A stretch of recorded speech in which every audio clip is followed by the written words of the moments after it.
নাই। তারা কেন নামাজ পড়ে? বলে রবের সাথে কথা বলার মজা উপভোগ করার জন্য। 5 নম্বর নামাজি যারা, তারা নামাজের মধ্যে এত পরিমাণে মজা পায়, কত পরিমাণে মজা, রবের সাথে কথা বলে কত সুন্দর কথা হয়, নামাজের মধ্যে কি পরিমাণে মজা। আমরা তো 5 নম্বর নামাজদের দলের মধ্যে থাকবো না। ওটা হলো নবীগণের নামাজ। নবীগণ দুনিয়ার মধ্যে যখন নামাজের মধ্যে দাঁড়ায়, নামাজের মধ্যে দাঁড়ানোর পরে এত পরিমাণে মজা পায়, যে মজা দুনিয়ার আর কোনো কাজের মধ্যে না। কথা বলতেছিলাম যে আমরা যারা নামাজ পড়ি, 5 প্রকার নামাজি আছে, 5 প্রকার নামাজের ফলাফল 5 প্রকার। এখন আমি একটা একটা করে বললে আপনারা বুঝতে পারবেন আমরা কে কোন দলের মধ্যে আছি, কার কার নামাজ শুধরাতে হবে, কার কার নামাজ ঠিক আছে। এখন যদি আমরা শুনি তাহলে আমরা বুঝতে পারব। ঘুমায়েন না, মনোযোগ সবার জন্য এদিকে থাকে, কথাগুলো অনেক গুরুত্বপূর্ণ, সবাই আমরা মনোযোগ দিয়ে শুনবো। 1 নম্বর নামাজি হলো যে আমরা যারা নামাজ পড়ি, মাঝে মাঝে নামাজ পড়ি, আবার মাঝে মাঝে নামাজ পড়ি না। ফজরের নামাজ পড়লে জোহরের নামাজ নাই, আসরের নামাজ পড়লে মাগরিবের নামাজ নাই, ঈদের নামাজ পড়লে জুমার নামাজ নাই, জুমার নামাজ পড়লে আবার ঈদের নামাজ পড়ে না। এমন মানুষ আছে না নাই? আছে না নাই? প্রত্যেক শ্রেণীর মধ্যে দেখবেন কিছু লোক এমন থাকে, এক বেলার নামাজ পড়লে আর এক বেলার নামাজ আদায় করে না, জোহর পড়লে আসর পড়ে না, আসর পড়লে মাগরিব পড়ে না। এমন মানুষ আমাদের সমাজের মধ্যে অনেক নাই। অনেক আছে না নাই? বলা আছে যারা নামাজ পড়ে তো ভালো, যে যে বেলার নামাজটা পড়লো ওই বেলার নামাজটার জন্য সে বেঁচে যাবে, আর যেই বেলার নামাজটা পড়লো না ওই বেলার নামাজটার জন্য তাকে জাহান্নামের শাস্তি ভোগ করা লাগবে। যে ব্যক্তি 5 ওয়াক্ত নামাজ সুন্দরভাবে আদায় করে নেবে ওই ব্যক্তির জাহান্নামের আগুনের মধ্যে পড়া লাগবে না। ওই ব্যক্তি তো জাহান্নামের আগুনের মধ্যে পড়বে। যে জোহর পড়লো, আসর পড়লো না, মাগরিব পড়লো, এশা পড়লো না, মানে কেউ যদি 1 ওয়াক্ত নামাজও না পড়ে ওই একবারের নামাজের জন্যই তাকে জাহান্নামের শাস্তি ভোগ করা লাগবে। এর মানে বোঝা গেল এই 1 নম্বরের প্রকারের মধ্যে আমরা যতটুকু বুঝতে পারলাম যে প্রথম প্রকার নামাজি হইল কিছু নামাজ পড়ে আবার কেউ নামাজ পড়ে না, এক বেলারটা পড়লে আর এক বেলারটা পড়ে না। এই সমস্ত নামাজিদের ফলাফল হলো যে বেলার নামাজটা পড়লো না ওই বেলার নামাজটার জন্য এটাকে জাহান্নামের আযাব ভোগ করা লাগবে। 2 নম্বর নামাজি হলো 5 ওয়াক্ত নামাজ সুন্দরভাবে আদায় করে কিন্তু নামাজের মধ্যে তার মনটা থাকে না। নামাজ ঠিক হয়ে পড়ে কিন্তু নামাজের মধ্যে মনটা তার থাকে না। যখন নামাজের মধ্যে দাঁড়ায় শয়তান তাকে ধোঁকা দিতে থাকে, এই অমুক কথা স্মরণ করো, অমুক কথা স্মরণ করো, সংসারের কাজের মধ্যে লেলিয়ে দেয়, আবার যে ব্যবসা করে ব্যবসার মধ্যে লেলিয়ে দেয়, যে চাকরি করে তাকে চাকরির মধ্যে লেলিয়ে দেয়। এইরকম করতে করতে তার নামাজটা পড়ে, নামাজটা শেষ করে এই যে শয়তান তার মনটাকে নামাজ থেকে সরাই দিল, আর সে কি করতে চায় না, মনটাকে ফিরে আনার চেষ্টা করে না।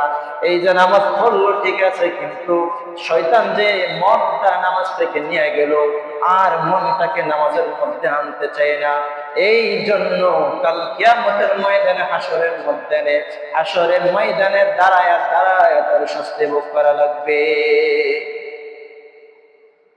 2 নম্বর নামাজের ফলাফল 5 ওয়াক্ত নামাজ পড়ে কিন্তু নামাজের মধ্যে তার মনটা থাকে না, আর মনটা চলে গেলে ফেরাই আনতে চায় না।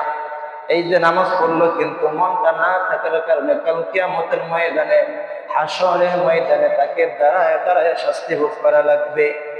এর ফলাফল হলো এটা যে নামাজ পড়ে ঠিক আছে কিন্তু মনটা তার নামাজের মধ্যে ধরে না, ধৈর্য রাখার চেষ্টাও করে না। এই জন্য তাকে হাসরের ময়দানে দাঁড়ায় দাঁড়ায় শাস্তি ভোগ করা লাগবে। এর মানে বোঝা গেল 1 নম্বর নামাজের দলের মধ্যেও থাকা যাবে না, 2 নম্বর নামাজের দলের মধ্যেও থাকা যাবে না। এখন আমরা চলে যাব 3 নম্বর নামাজদের কাতারের মধ্যে। 3 নম্বর দল হলো তারা 5 ওয়াক্ত নামাজ সুন্দরভাবে পড়ে। শয়তান যখন নামাজ থেকে মনটা নিয়ে যায়, সে আবার মনটাকে নামাজের মধ্যে ধইরা আনার চেষ্টা করে। এমন মানুষ আছে না নাই? শয়তান মনটাকে নামাজ থেকে সরাইয়া দেয়, কিন্তু সে শয়তানের সাথে কারাকারি করে, যুদ্ধ করে করে নামাজটাকে সে সুন্দরভাবে আদায় করার চেষ্টা করে। এটা হলো 3 নাম্বার দল। 3 নাম্বার দল কারা? যারা নামাজ পড়ে মনটা শয়তান নিয়ে নিতে চায়, কিন্তু সে আবার কি করে, কারাকারি করে বারবার নামাজের মধ্যে আবার মনটা নিয়ে আসে। শয়তান একবার নিয়ে যায়, আবার নিয়ে আসে, আবার নিয়ে যায়, আবার নিয়ে আসে, আবার নিয়ে যায়, আবার নিয়ে আসে। এমন করে করে সে নামাজটা শেষ করে। এই ব্যক্তির ব্যাপারে বলা হইল, এই ব্যক্তির ফলাফল হলো এই যে নামাজের মধ্যে কারাকারিটা চালু রেখে সে নামাজটা শেষ করলো, আল্লাহ পাক রব্বুল আলামিন তাকে কাল কিয়ামতের ময়দানে তাকে মাফ করে দেবে। এখন যা আপনি নামাজের মধ্যে দাঁড়াইয়া শয়তানের সাথে মন নিয়ে কারাকারি করলেন, এটা নিজের কোনো বানানো পদ্ধতি দিয়ে হবে না। কোরআন হাদিস ভিত্তিক অনুযায়ী শয়তানের সাথে কারাকারি করা লাগবে। একটা উদাহরণ দিয়ে বুঝতে পারবেন। ইমাম গাজ্জালী রাহমাতুল্লাহি আলাইহি তার কিতাবের মধ্যে উল্লেখ করেন,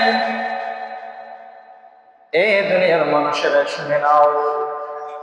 ইমাম গাজ্জালী রাহমাতুল্লাহি আলাইহি তার কিতাবের মধ্যে উল্লেখ করেন, এই জগৎটা হলো আল্লাহ তাআলার বাড়ি।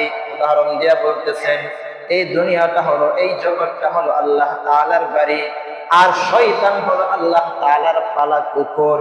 আর আমরা মুসলমান, আমরা মানুষ হলাম আল্লাহ তাআলার মেহমান। আমরা হলাম আল্লাহ তাআলার মেহমান, আর শয়তান হলো আল্লাহ তাআলার পালা কুকুর। আর এই দুনিয়াটা হলো আল্লাহ তাআলার বসত বাড়ি, আল্লাহ তাআলার বাড়ি, জগৎ বাড়ি। এই দুনিয়াতে চলার পথে যখন আমি চলবো, শয়তান আমাদের দিকে ধোঁকা দিবে কি দিবে না?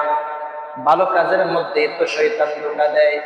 তো নামাজের মধ্যে যখন আমরা দাঁড়াই, দাঁড়ানোর সময় ধরেন দুনিয়ার মধ্যে যখন আপনি কোনো মালিকের বাড়ির মধ্যে যান, যাওয়ার পথে ওই বাড়ির মধ্যে যদি কুকুর থাকে, নতুন কোনো মেহমান দেখে শয়তান মানে কুকুর ঘেউ ঘেউ করে, কি করে না?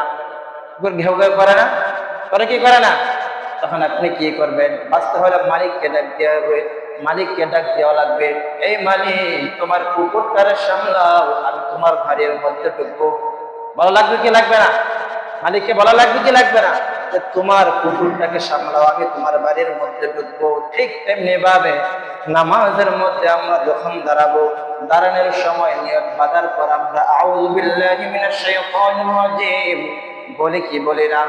বলি না? মানে কি, আল্লাহ বিতাড়িত শয়তান থেকে বাঁচা চাইতেছি, এই শয়তানের আক্রমণ থেকে আমাকে বাঁচাও। মানে আমি তোমার কাজ কামলার মধ্যে ঘুরতেছি, তোমার ইবাদতের জন্য ঘুরতেছি, তোমার পালা কুকুর শয়তানটাকে তুমি বেঁধে রাখো, এটাকে আটকাও, আমার মনটাকে তুমি নামাজের মধ্যে তৈরি করে দাও। কথা বুঝতেছেন? বুঝতেছেন?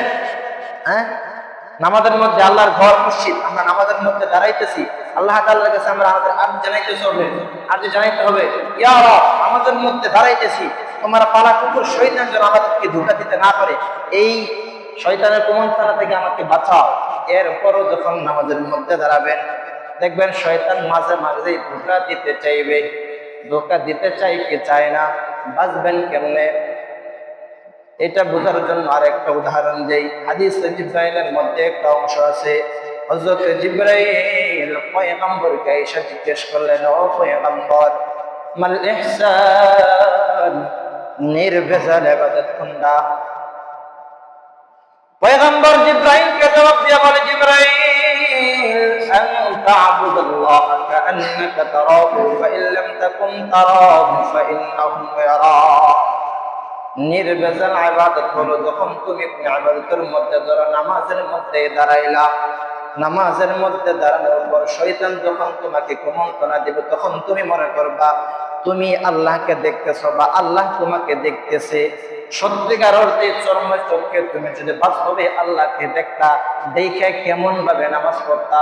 প্রত্যেকটা মানুষ চাইবে সুন্দর করে আমি নামাজ পড়ি, চাইবে না? সবাই চাইবে আমি সুন্দরভাবে নামাজ পড়ি, অতএব আল্লাহকে দেখা গেলে যেভাবে নামাজ পড়তা, তখন ওই কথা মনে করে করে তুমি ঠিক ওই অমন করে নামাজ পড়ার চেষ্টা করো। এইভাবে যদি তুমি নামাজটা পড়ার চেষ্টা করতে পারো, আল্লাহ পাক রব্বুল আলামিন তোমাকে কাল কিয়ামতের ময়দানে নামাজের হিসাব করবেন না, তোমার জিন্দেগীর গুনাহগুলো মাফ করে আল্লাহ তোমাকে জান্নাতের মালিক বানিয়ে দেবে। এ মুসলমান শোনো, 3 নম্বর নামাজের মধ্যে তুমি পার পাবা, 1 নম্বর নামাজের দলের মধ্যেও তুমি পার পাবা না, 2 নম্বর নামাজের দলের মধ্যেও পার পাবা না, 3 নম্বর নামাজ যদি হতে পারো কমস কম আল্লাহ তোমারে মাফ করে দিবেন। এই 3 নম্বর নামাজ হইয়া যখন যাইবা, তখন তুমি 4 নম্বর নামাজের মধ্যে ঢুকলা, তখন তুমি নামাজের মধ্যে দাঁড়াবা, শয়তান যখন তোমাকে কি করবে, বাধা দিতে চাইবে, ধোঁকা দিতে থাকবে। ওই যে আল্লাহ তোমাকে দেখতেছে, এই কথাটা যদি তোমার বারবার মনে হয়ে যায়, দুনিয়ার মধ্যে যখন তুমি কোনো বাজারের মধ্যে যাবা, বাজারের মধ্যে যাওয়ার পর শয়তান যখন তোমাকে ধোঁকা দিতে চাইবে, তখন তুমি মনে করবা আল্লাহ আমাকে দেখতেছে। চুরি করতে যাইবা, তখন তুমি মনে করবা আল্লাহ তোমাকে দেখতেছে। মদ খাইতে যাইবা, গাঁজা খাইতে যাইবা, তখন তুমি মনে করবা আল্লাহ আমাকে দেখতেছে। ঘুষ খাইতে যাইবা, সুদ খাইতে যাইবা, চুরি করতে যাইবা, তখন তুমি মনে করবা আল্লাহ আমাকে দেখতেছে। এমনটা যদি তোমার বেলা হয়, তখন তোমার দ্বারা আর কখনোই গুনাহ হতে পারে না। 4 নম্বর নামাজের দলের মধ্যে যখন আপনি আমি চলে যাব, এদের ব্যাপারে আল্লাহ পাক রব্বুল আলামিন বলেন যে ইন্নাস সালাতা তানহা আনিল ফাহশাই ওয়াল মুনকার, নিশ্চয় নামাজকে তার সকল প্রকার গুনাহ থেকে বাঁচায়। এর মানে যখন তুমি নামাজের মধ্যে দাঁড়াবা, তখন তুমি যেটাই করবা, তুমি যদি মনে করো আল্লাহ আমাকে দেখতেছেন, শয়তান তোমাকে কুমন্ত্রণা দিতে পারবে না। নামাজের মধ্যে যখন তুমি দাঁড়াবা, শয়তান যখন তোমাকে কুমন্ত্রণা দিতে চাইবে, তুমি মনে করবা যে আল্লাহ আমাকে দেখতেছি, অথবা আমি আল্লাহকে দেখতেছি। তুমি এই কথা মনে করবা। চর্মচক্ষে যেমনি ভাবে আমরা আল্লাহকে যদি দেখতে পাইয়া যেমন সুন্দর করে নামাজ পড়তাম, অমন সুন্দর করে ঠিক আমাদের নামাজ পড়া লাগবে। যদি পড়তে পারি, তাহলে শয়তান আমাদেরকে ধোঁকা দিতে পারবে না, নামাজের মধ্যে ধোঁকা দিতে পারবে না, দুনিয়ার গুনাহ বেয়াপানা কাজের মধ্যে ধোঁকা দিতে পারবে না। তখনই আপনি আমি গুনাহ থেকে বাঁচতে পারবো। এই জন্য মুহতারাম মুসলিম একরাম, গুনাহ থেকে বেঁচে থাকা লাগবে কি লাগবে না? আর গুনাহ থেকে বেঁচে থাকার জন্য আমাদের নামাজ সুন্দর করা লাগবে। কথা বুঝতেছেন? গুনাহ থেকে বেঁচে থাকার জন্য আমাদের প্রত্যেকের নামাজ ঠিক করা লাগবে। যার নামাজ ঠিক হয়ে যাবে, সে গুনাহ থেকে বেঁচে যাবে। তার নামাজ ঠিক হবে না, সে গুনাহ থেকে বাঁচতে পারবে না। এখন আসেন 5 নম্বর নামাজি। 5 নম্বর নামাজ হলো নবীদের নামাজ, সালাতুল আম্বিয়া। কাদের নামাজ? সালাতুল আম্বিয়া। পয়গম্বর এক হাদিসের মধ্যে বলেন, আল আম্বিয়া ওয়া ইয়াউম ফি কুবুরিহিম ইউসাল্লুন। পয়গম্বর জানায় দিলেন যে প্রত্যেক নবীগণের দুনিয়া থেকে যখন মৃত্যুবরণ করে, মৃত্যুর পর যখন কবরের মধ্যে চলে যায়, কবরের মধ্যে চলে যাওয়ার পরে তখন তারা নামাজের মধ্যে আবার দণ্ডমান হয়ে যায়। কবরের মধ্যে যখন তারা চলে যায়, আল্লাহ তাদেরকে জিন্দা করে দেন। প্রত্যেক নবীর কবরের মধ্যে রওজা শরীফের মধ্যে জিন্দা, ওখানে তারা নামাজের মধ্যে দাঁড়ায়। কবরের মধ্যে নামাজ পড়লে সওয়াব নাই, আবার গুনাহ নাই। তারা কেন নামাজ পড়ে? বলে রবের সাথে কথা বলার মজা উপভোগ করার জন্য।